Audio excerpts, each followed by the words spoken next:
Terima kasih kerana sekali lagi menonton video Celoteh Dr. Mala. Hari ini saya tak nak bercakap tentang COVID dengan you all. Jadi siapa yang tak berminat, kalau bukan topik COVID tak nak dengar, boleh scroll down ya.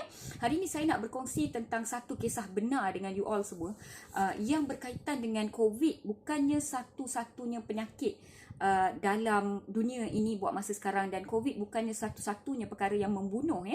Macam ni guys, saya nak share satu kisah benar dengan you all berkenaan dengan seorang uncle ni ya. Uncle ni sejarah dia lebih kurang 6 bulan cerita tentang uncle ni lebih kurang 6 bulan. Uncle ni dia bekerja sebagai tukang yang buat rumah Jadi dia ada 3 orang anak, 2 orang anak perempuan dah sekolah menengah, so yang bongsu anak lelaki dah bersekolah rendah tapi dah besar lah ya. Jadi dia pesakit yang juga kenalan lah. Jadi apa berlaku? Uncle ni sebenarnya mula-mula dia start dengan batuk batuk sikit-sikit. Jadi bila dia batuk sebenarnya dalam keadaan pandemik, jadi mestilah orang macam yalah, dia pergi buat rumah kat rumah orang, dia buat kerja tukang dan sebagainya. Orang terkejut kan, batuk takut kan. Jadi apa berlaku, dia duduk rumah, dia bagi pekerja dia sahaja pergi buat kerja tukang. Tapi dengan nasihat daripada isteri dan juga anak-anak dia yang dah agak besar tu, dia orang kata jangan swab. Jangan swab. Kalau swab nanti orang cakap COVID masalah. Kalau tak swab pun nanti batuk tu berhenti, should be okay je. Jadi dia tak nak swab. Okay, sebab dia takut COVID. Jadi dia tak pergi ke klinik, dia tak pergi ke hospital, dia hanya beli ubat daripada farmasi. Which is pada awalnya tu was okay. Tapi batuk dia berpanjangan. Okay, dan dia makin lama makin lemah, makin letih. Jadi bila dia pergi kerja, dia dah lama batuk, pergi kerja pun masih batuk, pekerja dia pun dah start takut dengan dia. Batuk dia makin teruk lah. Tapi dia tak adalah macam kalau orang COVID kan terus pengsan, terus meninggal apa. Dia tak adalah, dah sebulan dah batuk lagi. Jadi dia sambung makan ubat yang beli sendiri, cari sendiri, remedy, makan madu lah, apa benda lah kan. Sampai pekerja dia pun takut. Jadi pekerja dia pun dah berhenti bekerja dengan dia dah sebab batuk dia yang teruk tu. Lepas 2-3 bulan, anak isteri dia yang mula-mulanya nasihatkan dia jangan pergi hospital, jangan pergi klinik, jangan pergi swab, dah mula cuba pujuk dia untuk pergi ke klinik dan hospital, tapi uncle yang tak nak. Jadi batuk dia makin teruk. Dia dah tak bertenaga, duduk kat rumah terbaring je most of the time. Selera makan pun berkurangan juga. Dan apa berlaku bila dia scroll, dia tengok-tengok, dia google apa benda kan. Patient kan suka baca simptom sendiri kan. Dia rasa dia long COVID pula. Padahal dia tak swab pun, dia bukan COVID pun pada asalnya. Dia rasa dia COVID yang lain pula. Dan dia masih sebab pandemik lah katakan. Dan benda ni berpanjangan. Makin lama dia makin kehilangan berat badan, dia makin lemah, makin letih, makin teruk gayanya. Masuk bulan ke-5, anak isteri dah mula menangis dah. Minta dia pergi ke hospital, pujuk dia, paksa dia, tapi dia tak nak juga. Ya, anak bongsu dia yang lelaki tu yang berkata bahawa dia daripada awal dah rasa perkara tu salah sebenarnya. Yang daripada awal kakak-kakak dia belikan ubat batuk berbotol-botol, mak dia cakap jangan pergi hospital, nanti doktor akan cakap you COVID, doktor yang akan bunuh you dan sebagainya. Anak bongsu dia yang lelaki tu dah tahu dah itu adalah pendekatan yang salah. Tetapi sebab dia budak kecil, dia paling bongsu, tak ada siapa nak dengar apa yang dia cakap ya. Jadi apa yang berlaku adalah pada satu hari dia dah jadi makin teruk, dia dah terbaring, dah pakai pampers seminggu 2, makan pun dah terlampau sedikit, hampir tak makan, boleh minum sahaja. Berat badan dah kurang dalam 20-30 kilo dah. Jadi apa berlaku, diorang masih tak nak terima yang dia batuk dan sebagainya, takut dilabel sebagai COVID. Maka mereka buat panggilan ke hospital sebab najis dia dah mula berwarna hitam. Jadi dia buat panggilan ke ambulans dan kata dia dah muntah lah, lembik, tak boleh nak makan, najis hitam, boleh tak ambulans ambil. Dan uncle ni hanya setuju pergi ke hospital sebab nak cek najis dia yang hitam. Uncle tu tak nak cek batuk dia, tak nak cek paru-paru dia sebab takut dilabel sebagai COVID. Ya, jadi apa berlaku bila dibawa ke hospital, bila ambulans datang, baru sedar oksigen dah 80% ataupun lebih rendah sangat, teruk, terpaksa letak oksigen, bawa pergi hospital, stabilkan dia, buat x-ray, pam, tada, keluar. You all tahu apa? TB. Dia sebenarnya TB. Batuk dia yang berpanjangan tu adalah TB. Ya, batuk sampai berdarah, baru dia nak cakap sekarang. Malam-malam berpeluh, susut berat badan, hilang selera makan. Ya, hilang selera makan yang berpanjangan sehingga menyebabkan ulcer dalam perut ataupun luka dalam perut dan menyebabkan najis menjadi hitam.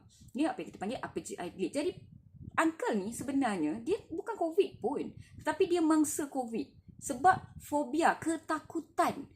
Tak nak pergi. Ini silap guys. Kita tak suruh pun you all jangan pergi hospital jika perlu. Kalau boleh pergi awal supaya keadaan anda tidak kritikal, supaya tidaklah lama anda duduk kat hospital, rawatan yang diberi ringan dah cukup. Ini dah kritikal. TB yang teruk, paru-paru dah spread out dua-dua belah, dia garam galian dalam badan dah terlampau rendah, usus dan perut dah berluka, berdarah, memerlukan ubat untuk itu juga, jangkitan kuman yang lain dan sebagainya. Jadi terpaksa wardedkan dia di hospital. Apa yang menyedihkan adalah 3-4 hari yang pertama lepas uncle tu admit, sebenarnya dia dah sihat sangat tau. Dia dah okey, dia dah boleh berjalan, dia boleh bercakap video call dengan family dia, wife dia pun dah lebih happy dan sebagainya. Dia rasa uncle akan kembali. Mereka rasa puas sebab TB bukan COVID. Buat swab COVID memang negatif 2 kali. Jadi dia orang happy. Tapi dia orang tak faham sebenarnya silap tu sebab terlampau takut dengan COVID. Tak boleh ada coronafobia macam tu ya. Dan uncle tu yang dah sembuh, yang okey, yang anak-anak dia rasa uncle akan kembali ke rumah, apa berlaku pada lebih kurang hari ke-4 ke-5 rawatan, uncle tu deteriorate kembali, dia menjadi teruk balik, dia sawan, dia jadi confused, lepas tu dia sawan, TB tu dah naik kepada salut kepala yang menyebabkan kita panggil TB meningitis.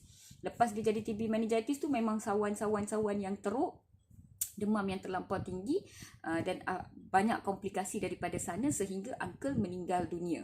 Jadi uncle ni meninggal sebab COVID ataupun tidak, dia tak keluar dalam statistik COVID ni, tetapi dia adalah statistik yang mana ketakutan dan kekurangan ilmu menyebabkan kita membuat keputusan yang salah dalam hidup kita. Jangan buat macam tu guys ya.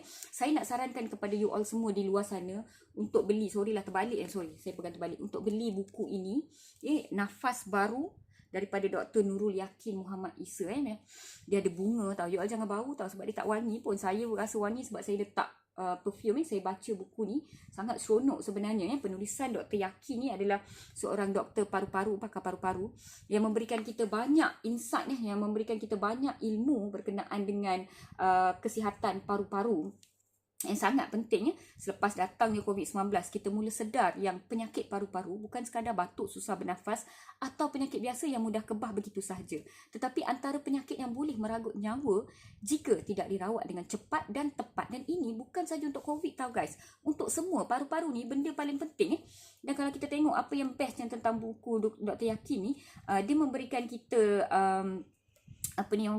dia memberikan kita topik-topik yang penting macam ni, topik yang untuk kanak-kanak, untuk ibu bapa di luar sana pun sangat penting. Dia berkatakan tentang benda asing di dalam paru-paru, benda asing di dalam paru-paru dan bagaimana mengesannya, foreign body dalam respiratory tract ni boleh menyebabkan kematian mengejut, meragut nyawa secara tiba-tiba bila ada perkara sebegini. Saya rasa ada at least 2 kes viral yang mana kanak-kanak termakan, termasuk something dalam hidung sampai dekat dia punya tekak dan termakan, and then duduk dekat pangkal paru-paru tu sampai hampir meragut nyawa tetapi dapat diselamatkan. Tapi ada juga yang meninggal dunia. Jadi saya rasa buku yang tak berapa mahal pun ni, saya dah letakkan link di bawah. You all patut beli dan baca, especially kalau you tengah kuarantin ke, you ada simptom ke.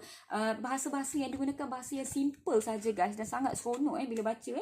Nikmati kebebasan dan kesihatan, kisah bab 17, malu kerana sering datang lewat, pelajar ini nekat belajar sehingga menjadi doktor pakar. Jadi best sangat cerita-cerita dalam ni yang mana ia sesuai dijadikan benchmark untuk ilmu kesihatan paru-paru. Buku dia pun cantik. You all should baca supaya anda dan keluarga anda tak tersalah buat keputusan. Especially kanak-kanak sekolah rendah, sekolah menengah yang suka baca novel, yang mana diorang punya drive untuk dapatkan ilmu sangat tinggi. Ibu bapa, mak saudara di luar sana, daripada belikan dia orang belon-belon waktu birthday ni, why don't you all belikan buku yang begini supaya anak-anak ini dapat membantu kita membuat keputusan dan juga dapat cakna tentang kesihatan, especially kesihatan paru-paru di dalam pandemik lockdown COVID-19 ni. Anda boleh beli buku ni dengan Dr. Yakin sebenarnya. Dia pakar paru-paru. Saya letakkan link siap-siap. Boleh beli direct dengan dia. Boleh beli melalui link yang saya letakkan di bawah. Dr. Mala sangat berharap kepada anda di luar sana, tolong jangan ada fobia yang berlebihan. The fear of the unknown is the worst fear of all. You takut, you tak tahu pun you takut apa. Sangat bahaya sebenarnya. Dapatkan ilmu, fahamkan apa maksud ilmu tu, apa ilmu tu nak sampaikan, apa itu SOP, apa itu elakkan 3C, apa logik dia. Fahamkan dan kemudian kukuhkan diri anda. Jangan takut. Ketakutan hanya akan membunuh. Jadi tim Shruti Dr. Mala, semua orang kena timba ilmu, kena jadi lebih kuat bukan lebih takut. Alright, thank you so much for listening. Jangan lupa beli buku ini untuk daripada Dr. Yakin untuk kita kuatkan lagi ilmu ini. Dan bila beli jangan bau macam ni selagi you all tak sembuh perfume. Alright, so paru-paru nafas baru daripada Dr. Yakin boleh beli melalui link yang saya letak di bawah. Take care, stay safe, stay healthy daripada Dr. Mala.